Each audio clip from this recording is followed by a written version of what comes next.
اتمه برخه. ماسپښین یې جمال د ناوې کوټې ته ور وغوښت. دی یې له پخوا په رواجونو پوهولی و او ورته ویل شوي وو چې ناوې به د هغې ورور ولاړوي. جمال خپلې خور ته زرینې کپۍ ور په پښو کړې. ګلغوټۍ جړل او له دې سره یې د ورور سترګې هم له اوښکې ډکې وې. خو ګلالۍ د کوټې په یوه کونج کې غلې ولاړه وه او په حیرانۍ سره یې دوی ته کتل. بیا د ناوې د ولاړېدو وخت راورسېد، خو کله چې جمال خپله خور تر لاس ونیوله نو د کلي نجونې پرې ورټولې شوې. دوی د ناوې د تلو مخنیوي وکړ او ویل یې چې تر اوسه لا د تامبو پیسې نه دي ورکړل شوي. د جمال مور ډمې ته اشاره وکړه او هغه هم په منډه له کوټې ووته. ګلالۍ د تامبو په اړه له یوې کلیوالې معلومات وغوښتل. هغې ور یاده کړه چې تامبو هغه پیسو ته وایي چې خسرګنۍ یې باید د ناوې کلیوالو نجونو ته ورکړي، ځکه هغوی په واده کې زیار ایستلی وي او دا خپل حق ګڼي. دوی بیا په دغو پیسو میله جوړوي، دیګ باروي او یوه ورځ خوشحاله تیروي. د پیسو له راوړلو وروسته جمال خپله خور تر مټ ونیوله.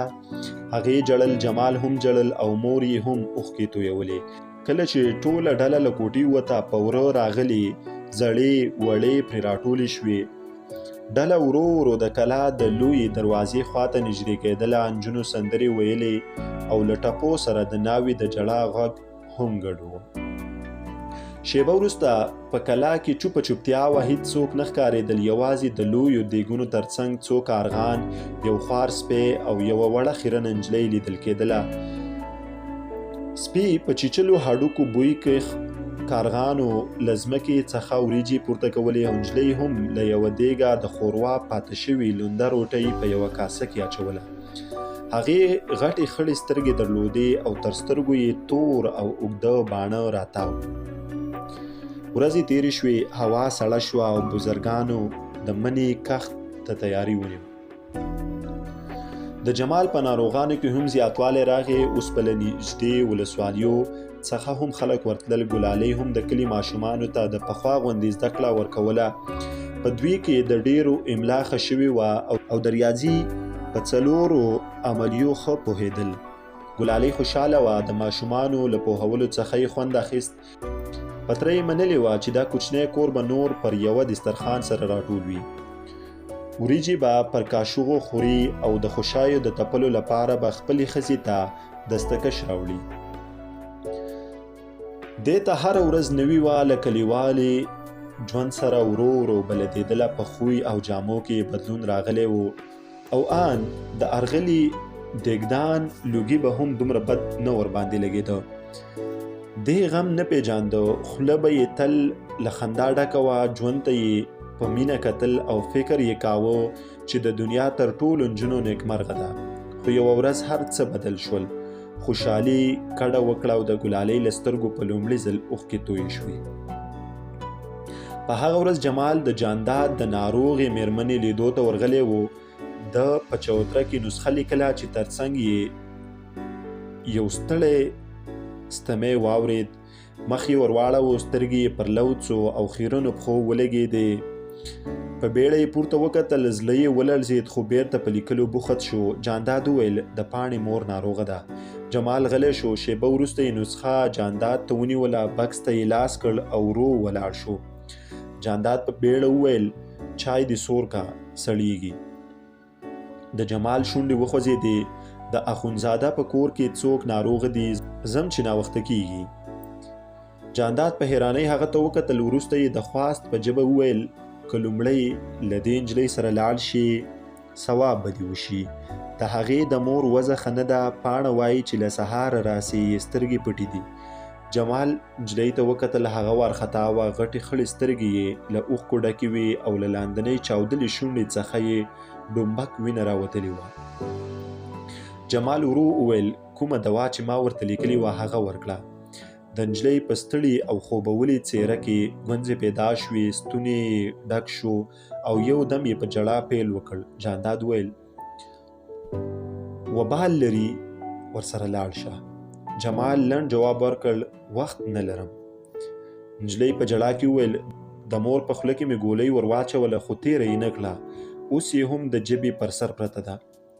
جمال ګام واخیست خو جانداد یې تر مخ ودرېد او په خواره خوله یې وویل ورسره لاړ شه. د جمال په تندي کې ګونځې پیدا شوې، نشم کولی. جانداد د پخوا غوندې د جمال مخې ته ولاړ و. جمال یوه شیبه غلی و، وروسته یې په آرام غږ وویل: ګوره جانداده، ته زما پخوانی ملګری یې، لار مې پرېږده، نه غواړم چې رانه خفه شي.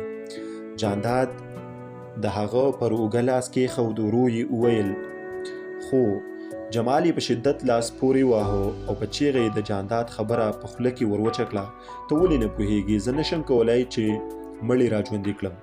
هغه د هډوکو سل لري، تر ملا پورې یې هډوکي تور شوي دي، که نن وي که سبا مري. د نجلۍ ژړا یودم غلې شوه. جانداد په بیړه هغې ته وکتل. د نجلۍ سترګې رڼې راختلې وې، خوله یې وازه وه، وجود یې پړک لړزي اخیستی و. په حیرانۍ یې جمال ته کتل، وروسته یې ناڅاپه منډه کړه او په بیړه له انګړه ووته. جانداد جمال ته وکتل او په خوشکې یې وویل: ډېر بې رحمه یې. جمال ځمکې ته کتل. د جانداد شونډې وخوځېدې. تا د رڼا ژوند تباه کړ. جمال په کاوړ هغه ته وکتل، خو وروسته یې ناڅاپه تندی ورین شو. یو دم یې وخندل او خندا یې زور ونیو. د جانداد لړمون اور واخیست، یو ګام څنګ ته شو او شونډې یې وخوځېدې: اوځه. د جمال خندا بنده شوه. جانداد ته یې وکتل او په خواشیني یې وویل: ته د یوې بدکارې ښځې لپاره د ورور غوندې ملګری خفه کوي. یو کړس شو. د جمال مخ په چوټکۍ کیڼ لور ته وګرځېد.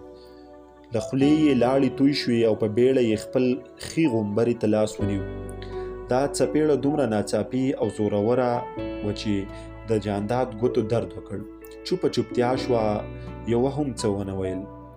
د جانداد پر خړو غومبرو اوښکې روانې وې او په راوتلو رڼو سترګو یې جمال ته کتل. وروسته یې په مړاوي غږ وویل: څنګه ګونګی نه شوې؟ جمال چیغه کړه: دا کومه پټه خبره نه ده، ته هم په دې پوهېږې چې هغه یې له چرسي خیرو سره په کادانه کې ونیوله. د جانداد د تندي ګونځې جوړې شوې، غاښونه یې وچیچل او خپل ټول قوت یې د یوې چغې لپاره سره راټول کړ. بس. دا چیغه دومره زوروره وه چې د جانداد ښځه سرتور سر انګړ ته راووته. هغې په وارخطایۍ دواړو ته وکتل او په حیرانۍ یې وویل: څه ټکه را پرېوته؟ جانداد غریو واخیست. خان صاحب د رڼا ژوند ورتباه کړ، اوس یې په عزت هم لوبې کوي. وایي چې هغه په پوست پاکه نه ده. د ښځې بدن ولړزېد او په خواره خوله یې وویل: وایي وروره، هر څه به در سره ومنم، خو د خدای روي ومنه. داسې مه وایه.